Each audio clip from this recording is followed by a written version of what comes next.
স্বাগতম জনাইছো মোৰ চেনেললৈ মই তাৰিকুল ইছলাম আৰু আপোনালোকে চাই আছে তাৰিক টক।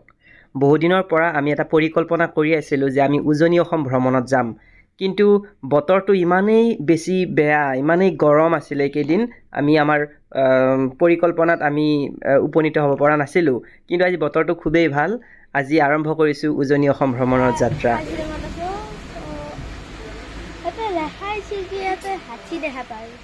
কিন্তু ইয়াতে এটা প্ৰাণী এটাও দেখা পোৱা নাই, ওপৰে পানী পৰি আছে।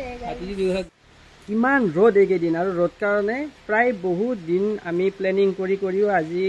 আমি ঘৰৰ পৰা ওলাব পৰা নাছিলোঁ, কিন্তু কালি আমি ঘৰৰ পৰা ওলালোঁ আৰু এতিয়া পূৰা বৰষুণ, চাৰিওপিনে বৰষুণ, হয়নে?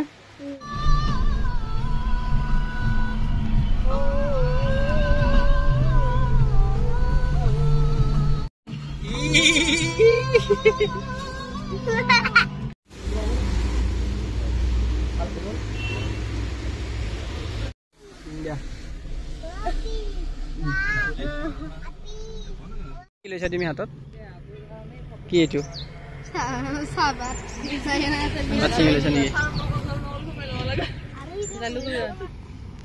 আৰু এতিয়া আমি যাম গোলাঘাট। এইটো গোলাঘাটৰ ৰাস্তা চিধা, ইমান সুন্দৰ এটা পৰিৱেশ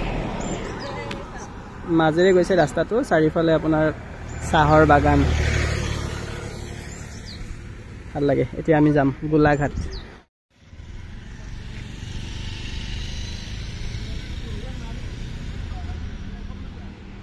আদনান, এই উঠা উঠা উঠা, ফুৰিব যাম।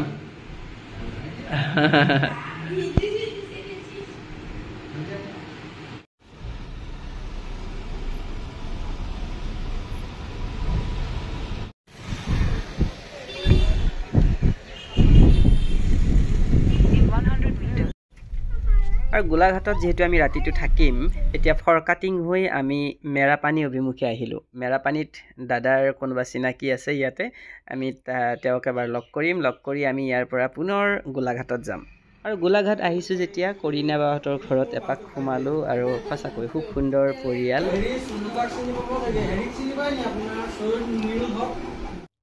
আৰু গোলাঘাট টাউনখন চোৱাৰ উদ্দেশ্যে মই ৰাতিপুৱাই খোজকাঢ়ি ফুৰিব আহিলোঁ। আৰু এইখনেই গোলাঘাট, য'ত বিশিষ্ট অসমৰ কিছু ব্যক্তিৰ জন্ম হৈছিল, যিকেইগৰাকীক অসমৰ ৰাইজে কোনো কালে পাহৰিব নোৱাৰে। তাৰ ভিতৰত অসমীয়া চনেট কবি হেমচন্দ্ৰ গোস্বামী, মৃতভাষাৰ স্ৰষ্টা তথা অসম সাহিত্য সভাৰ প্ৰাক্তন সভাপতি ডক্টৰ নগেন শইকীয়া, গল্প সম্ৰাট চৈয়দ আব্দুল মালিক, ডক্টৰ হীৰেণ গোহাঁই, শ্বহীদ কুশল কোঁৱৰ, আৰু আমাৰ সকলোৰে পৰিচিত লাভলীনা বৰগোহাঁইৰ ঘৰো ইয়াতে। আৰু আমি যদি এই কেইদিনতে অসমীয়া ছবি ভাইমন্দা যদি চাইছোঁ, তেতিয়াহ'লে গোলাঘাটৰ এটা সৌন্দৰ্য, গোলাঘাটৰ এটা জীয়া ছবি আমি দেখা পাওঁ। আৰু এই গোলাঘাটতেই জন্মগ্ৰহণ কৰিছিল চলচ্চিত্ৰ পৰিচালক মুনীন বৰুৱাদেৱ। আৰু ৰাতিটো গোলাঘাটত কটাই আমি পুনৰ আমাৰ যাত্ৰা আৰম্ভ কৰিলোঁ যোৰহাট অভিমুখে। যোৰহাটৰ মাজমজিয়াৰে গৈ আমি শিৱসাগৰত ওলালোঁ। এইবাৰ আমি ক'ত গৈ আছোঁ? আৰু ৰাস্তাৰ ওচৰত থকা উইংছ অফ হাজৰিকাক আমাৰ জুনাইদ আৰু আদনানে খুব মনোযোগেৰে এবাৰ চালে আৰু ফটো উঠিলে। আৰু ইয়াৰ পৰা আমি পোনে পোনে গ'লোঁ মোৰ বান্ধৱীৰ ঘৰত, সুস্মিতা বৰ্মন। নাচনী বাইদেউ, কেনেকুৱা তোৰ লাইফ? কিন্তু এইখন মই স্মৰণীয় বস্তু আমাৰ ইউনিভাৰ্চিটিৰ, বাকী মোৰ পৰিচালনা, বাকী গোটেই মই ইমান দিন বিচাৰি আছিলোঁ। আচলতে কিছু সময়ৰ কাৰণে আমি নষ্টালজিয়া হৈ পৰিলোঁ, কাৰণ এই যিটো আমাৰ ট্ৰফি, দেখাত সৰু হ'ব পাৰে, কিন্তু এইটোত আমাৰ বহুত আমাৰ স্মৃতি জড়িত হৈ আছে। বিশেষকৈ বিশ্ববিদ্যালয়ত যেতিয়া আমি একেলগে পঢ়োঁ, তেতিয়া কালচাৰেল ৰেলীত আমি দুয়ো আগভাগ লৈছিলোঁ। বিশেষকৈ সুস্মিতাই কনচেপ্টটো দিছিল আৰু মই পৰিচালনা অলপ চলপ কৰিছিলোঁ সকলোৰে সহযোগত, আৰু আমি সেই পদকটো ল'বৰ কাৰণে সক্ষম হৈছিলোঁ। গতিকে আজি এইটো দেখি সঁচাকৈ ভাল লাগি গ'ল। আৰু তাইৰ ঘৰৰ পৰা আমি চিধা আহিলোঁ ৰংঘৰৰ বাকৰিত। আৰু আমি আছোঁ এতিয়া ৰংঘৰ, আৰু ৰংঘৰৰ বাকৰি আচলতে সেই সময়ত যিহেতু তেনেকুৱা ইউটিউব বা নেটফ্লিক্স নাছিল, ইউটিউব আৰু নেটফ্লিক্সৰ অভাৱত সেই সময়ত ৰজা আৰু ৰজাৰ সৈন্য হিমন্ত ইয়াত আহিছিল। আৰু তেওঁলোকে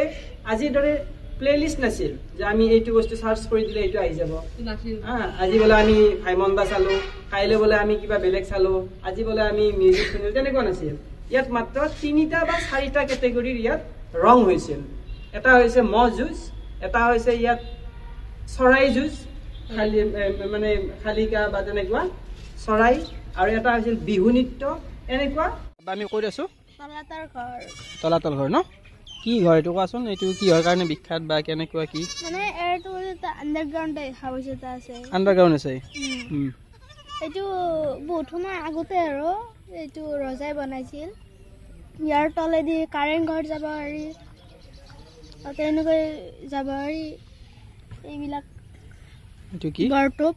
বৰটোপ কি কৰে এইটোত কেনেকৈ বৰটোপ কেনেকৈ চলায় এটা বল টাইপৰ কিবা মুভিজত দেখা পাইছোঁ বাৰুদ দি মানে জুই লগাই দিয়ে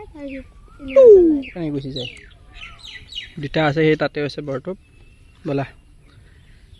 আজি ভাল লাগিছে কাৰণ মানুহ বেছি নাই বেছি মানুহ থাকিলেও ফটো ভিডিঅ' কৰিব নোৱাৰি এইটো অলপ অশান্তিৰ কাম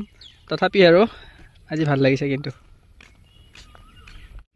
এই ঘৰটোৰ সেই চাইডত চোৱা একেবাৰে চাইডত এখন ৱাল আছে এতিয়াও আছে ৱালখন এইফালে অলপ অলপ আছে আৰু কিছুমান ৱাল মানে অৱশিষ্ট হৈ আছে বাকীখিনি ভাঙি গৈছে বহুত ঠায়ে ঠায়ে সেই ৱালখনো সেই সময়তে তলাতল ঘৰ যেতিয়া বনাইছিল তেতিয়াই সেইখন ৱাল দিয়া এতিয়া বাৰু চৰকাৰে তেনেকুৱা আৰ্হিতে ৱাল বনাইছে বেলেগ ৱাল এখন বনাইছে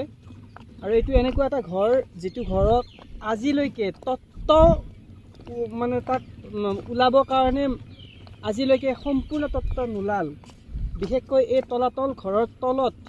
যিদৰে আমাৰ জুনাইদে কৈছে তলাতল ঘৰৰ তলতো ঘৰ আছে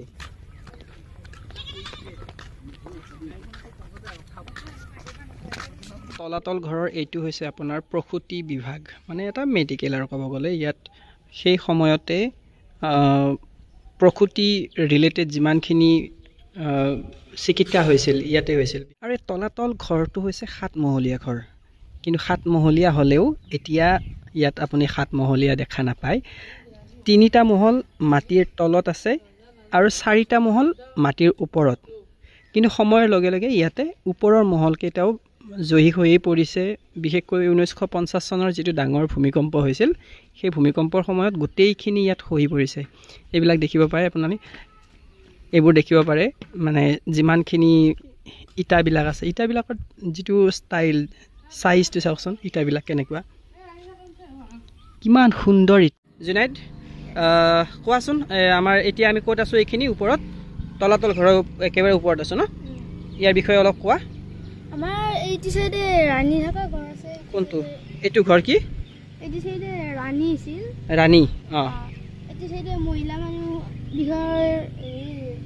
চিকিৎসা হৈছিল তাতে এইটো সাইডে কন্যা সন্তান বিলাক মানে এইটো প্ৰসূতি বিভাগৰ এটা মানে ক'ব গ'লে হস্পিটাল আৰু এখন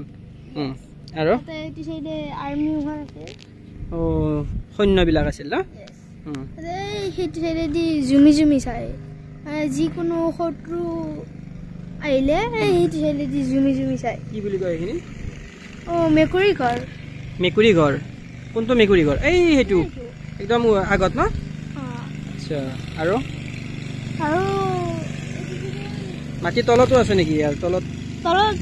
3টা ফ্লোৰ আছে আৰু তলত ওপৰত 4টা ফ্লোৰ আছে মানে টোটাল 7টা ফ্লোৰ আৰু এইটো কি আছিল উমলা ঘৰ নেকি কিবা আৰু এইটো সাইডে মন্দিৰ এটা আছে এইটো সাইডে ৰাণী থকা ঘৰে মন্দিৰ মানে চাকি বন্তি জ্বলাইছিল ইয়াতে ন ৰাণী থকা ঘৰটো এইখিনিতে আছিল প্ৰপাৰ ক'ব গ'লে এইখিনিতে আছিল ৰাণী থকা ঘৰ গৰম এটা আছে তুমি ইয়াৰ ৱালবিলাক লাৰি যাবা এটা অলপো গৰম নাই মানে গৰম নাই ন লাগিছিল ঠাণ্ডা এইটো কেনেকুৱা এটা মানে চিষ্টেমত বনাইছিল ন সেই দিনতে এইবিলাক এইটো মেকুৰী ঘৰ এই এইবিলাক এইপিনেদি মানে যিমান শত্ৰু আহিছিল সেইবিলাক এইটো নিদি চাইছিল একজনে লৈছিল তো হে আৰু এইটো সাগৰ মোহনীয়া স্বৰ্গদেউৰে বাটচৰা নাম ডাঙৰ শিলৰ সাকু দেখিবলৈ ধুনীয়া ও দেহৰ বৰণ ৰং চঙীয়া মুগা চমনীয়া চাদৰৰে আঁচলখন টানি টানি বান্ধি ৰবা চাদৰৰে আঁচলখন টানি টানি বান্ধি ল'বা গোলাঘাটৰ পিছত আমি আজি দিনত ঘূৰিলোঁ শিৱসাগৰ তাৰপিছত আহি আছোঁ এতিয়া ডিব্ৰুগড়ত আমাৰ প্লেনিংটো নাছিল তেনেকৈ কিন্তু হঠাৎ হ'ল আমাৰ যিহেতু 500-600 কিলোমিটাৰ আহিছোঁৱেই আহি যদি আমি ডিব্ৰুগড়ত নাযাওঁ তেতিয়াহ'লে জাৰ্ণিটো অলপ আদৰুৱা হ'ব সেইকাৰণে আমি এতিয়া গৈ আছোঁ ডিব্ৰুগড় কিন্তু আমাৰ গাড়ীখন আধাত ৰখালোঁ তাত ৰখাই মেলি এতিয়া আমি গোটেইকেইটা আমি খোজকাঢ়ি আছোঁ অলপ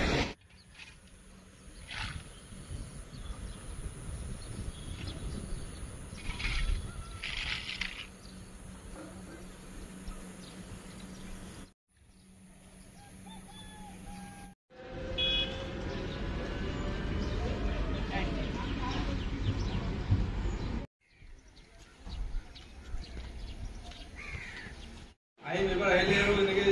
জনবসতি বহুলভাৱে নাহোঁ অকলে আহি বিন্দাছ থাকি ঘূৰিম বহু বছৰ হ'ল যদি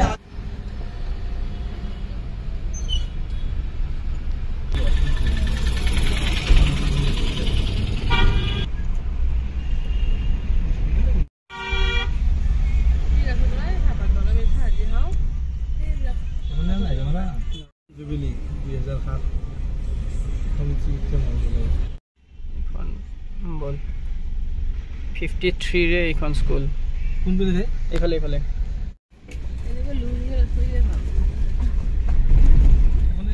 এইটো ৰেল গেট টাউনৰ মাজতে তই কেতিয়া আছিলি লাষ্ট কোনে তই মই আজিৰ পৰা 30 বছৰ 32 বছৰ হ'ল মোৰ 32 বছৰ আগতে ইয়াতে মই 1 বছৰ থাকি গৈছোঁ সৰু তেতিয়া মই ক্লাছ 1ত পঢ়ি আছোঁ ইয়াতে এই 1 বছৰ ইয়াতে পঢ়ি এতিয়া মোৰ সেই গোটেই স্মৃতিবিলাক মোৰ মনত পুৰা আহি গৈছে এতিয়া এই ৰেল লাইনটো আছিলে যিটো মছজিদ দেখা পাইছিলোঁ তাৰ সন্মুখৰ ৰুমকেইটা আমি দেখা পালোঁ মোৰ মনটো ভাল লাগি গ'ল পুৰা পুৰণা স্মৃতি আহি আছে তাৰ মনত আজি গোটেই ডিব্ৰুগড় মই ফুৰি আছোঁ মনে যোৱা নাই সেইকাৰণে অসম মেডিকেল কলেজ ফুৰি আহিলোঁ এতিয়া আমি গৈ আছোঁ ডিব্ৰুগড় ইউনিভাৰ্চিটি খুব পুৰণা মছজিদ এইটো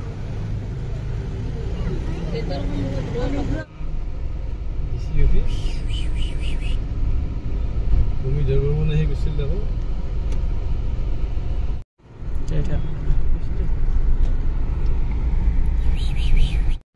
ডিষ্ট্ৰিক্ট লাইব্ৰেৰী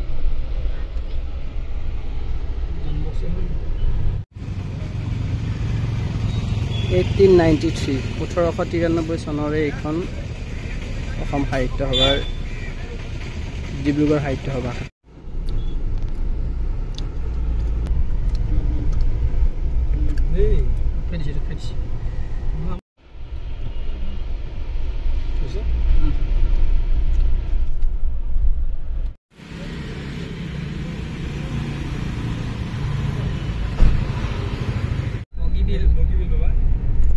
আমি বগীবিল পাই গ'লোঁ বগীবিল ব্ৰিজ নৰ্থ ইষ্টৰ ভিতৰত সবাতোকৈ দীঘল ৰেল কাম ৰোড এইখন ব্ৰিজ তলেৰে ৰেল যায় আৰু ওপৰেৰে গাড়ী এইখন হৈছে নৰ্থ ইষ্টৰ সবাতোকৈ দীঘল ব্ৰিজ ব্ৰহ্মপুত্ৰ নদীৰ ওপৰতে আছে হাই জিনাইদ আদনান ক'ত টোপনিত কিমান দীঘল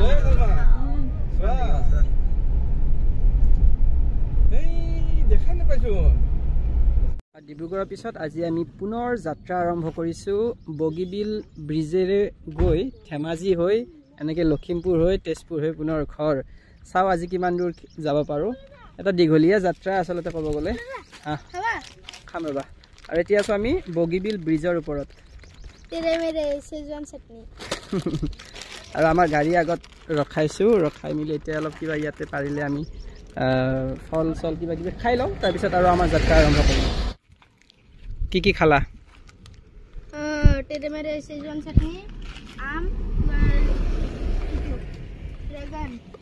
ড্ৰেগনো চলিব নেকি আমটো শেষেই হ'ল ঠিকছে খালোঁ আমি কেইদিন দি 4টা 5টা ৰিক্সাত খাই আছোঁ অলপমান ধেমাজি পাই গ'লোঁ আমি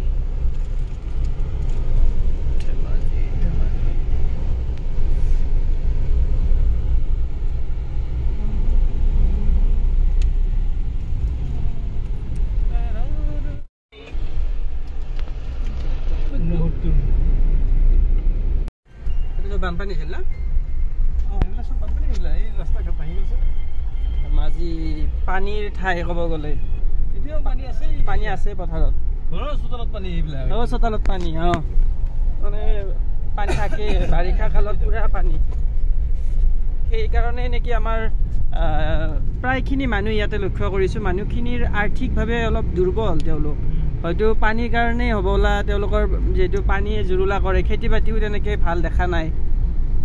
মানুহবোৰ সেইকাৰণে অলপ আৰ্থিকভাৱে দুৰ্বল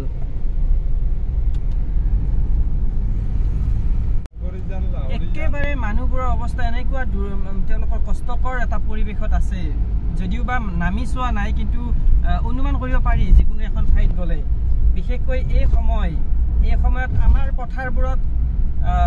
ধানৰ খেতি এতিয়া আৰম্ভ কৰিছে কিন্তু এই ধেমাজিত বিশেষকৈ পথাৰবোৰত এতিয়াও মানে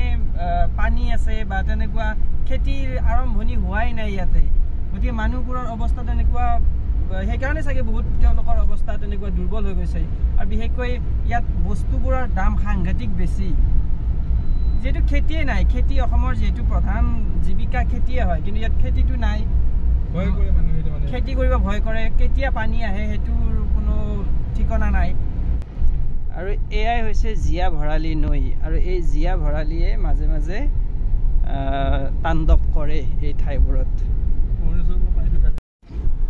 এইটো কি নদী সোৱণশিৰি নৈ ধনশিৰি আগত আছে না আগত ধনশিৰি আচ্ছা ধনশিৰি নাই এইটো সোৱণশিৰি এই নদী দ্বীপৰ নিচিনা হৈছে একদম এইবিলাক এইটো নদী অলপ বৰষুণ যদি আপোনাৰ অৰুণাচলত যদি বৰষুণ হয় অলপ বৰষুণ হ'লেও পানী ভৰ্তি হৈ যায় আচ্ছা এই নদীটোৱে মানে বহুত তাণ্ডৱ চলাই আপাৰ আছামত এইটো নদীৰ তাণ্ডৱ বহুত ইয়াৰ লীলা বুজাই বৰ্তান এইটো কি নদী বগী নদী হয় এইটো বগী নদী লখিমপুৰ বগী নদী এইটো তই এটা কি কাম আছিল নেকি তোৰ এইটো মই ৰেলৱে ষ্টেচনটোৰ গোটেইখিনি কাম কৰিছিলোঁ ইলেক্ট্ৰিকেল যেতিয়া এম জিৰ পৰা বিজি হয় ষ্টেচনটো নতুনকৈ বনাবলগীয়া হ'ল আৰু সেই সময়ত মই ইয়াতে গোটেইখিনি ইলেক্ট্ৰিকেল কাম কৰিছোঁ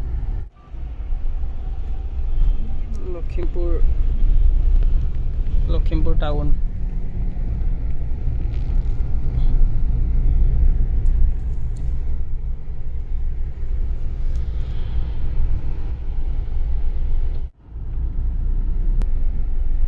পুৰণা একদম হেৰি না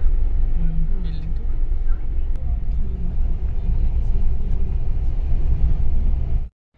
বুঝ নাই কি হৈছে তোমাৰ অৱস্থা বৰিং গান শুনি শুনি তেওঁৰ অৱস্থা নাই বেচেৰা তেওঁৰ গান মিলা নাই বোলে আজি চাওঁ তাৰ মুখখন পেটত ভোক কিন্তু আমি বহা ঠাই পোৱা নাই মন পচন্দৰ কাৰণ আমাৰ গাড়ীত বস্তু আছে ইতিমধ্যে কিন্তু আমি এনেকুৱা এডোখৰ ঠাই বিচাৰি আছো য'ত আমি ভাইব ল'ব পাৰোঁ আৰু না ঠাই পাইছোঁ ধুনীয়া ঠাই আচলতে এইখন খেলপথাৰ আৰু খেলপথাৰখনতে আমি যদি পাৰোঁ ইয়াতে আমাৰ দুপৰীয়াৰ আহাৰটো আমি ইয়াতে গ্ৰহণ কৰিম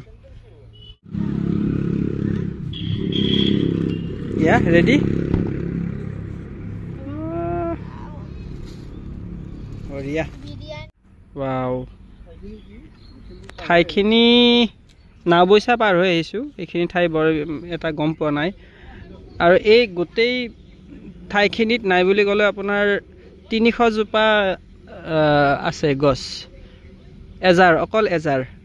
এই ইমান এটা সুন্দৰ পৰিৱেশ দুদিন আগত আহিলে হয়তো এজাৰ ফুলবোৰ দেখিলোহেঁতেন এতিয়া এজাৰ ফুল প্ৰায় নিশেষ নাই আৰু ইয়াতে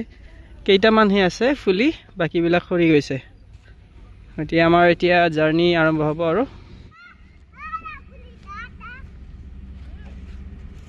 খেদা খেদা খেদা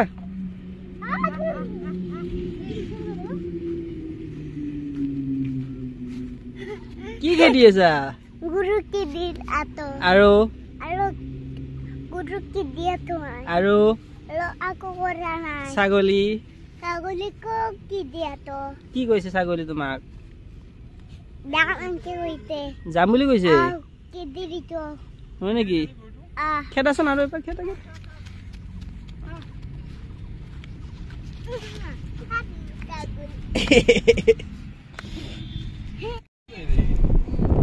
এই পালো আমি বিহপুৰীয়া বজাৰ থানা পাৰ হলো ইয়াৰ পিছত আমি পাম নাৰায়ণপুৰৰ পিছত নাৰায়ণপুৰ নেকি নাৰায়ণপুৰ তাৰপিছত আমি বিশ্বনাথ চাৰিআলি আমাৰ প্ৰিয়াংকুক লগ পালো ইয়াতে তাৰ ঠাই ভালে লাগিল ন হঠাৎ লগ পালো তোকো ভাল লাগিলে লগ পাব লগা আছিল দেৰি হলো আহি পেলাই পাই গৈছে তো নাই এইখিনি কি ঠাই বুলি কয় বিশ্বনাথ চাৰিআলি বুঢ়ীগাং নে বুঢ়ীগাং বুঢ়ীগাং নদী এখন আছে বুঢ়ীগাং নদী আছে বেছ কৰি পেলাই নামটো বুঢ়ীগাং আৰু বুঢ়ীগাঙৰ আগত গৈ বিশ্বনাথ চাৰিআলি মেইন টাউনত আমি টাউনত সোমাব নালাগে আমি বাইপাছ আৰু আমাৰ শেষৰটো ভিডিঅ' ক'ব গ'লে শেষৰটো ক্লিপ মৌচুমী পৰম্পৰা আগতে মৌচুমীখন সেইফালে আছিল এতিয়া গুগলত অকণমান আপোনালোকে টান পাব পাৰে মৌচুমীখন শ্বিফ্ট কৰিছে ৰাইট ছাইড আৰু এতিয়া আমি মৌচুমীত আহি আছোঁ ইয়াত ৰাতিৰ সাজ ইয়াত খাম খাই মেলি আজিৰ ভিডিঅ'টি ইয়াতে সমাপ্ত কৰিম কাৰণ মই এতিয়া ড্ৰাইভ কৰিব লাগিব ঘৰত যাম চাওঁ কি হয় ক'ত বাঘ আছে তুলিম আমি এতিয়া হেৰি কৰি আছোঁ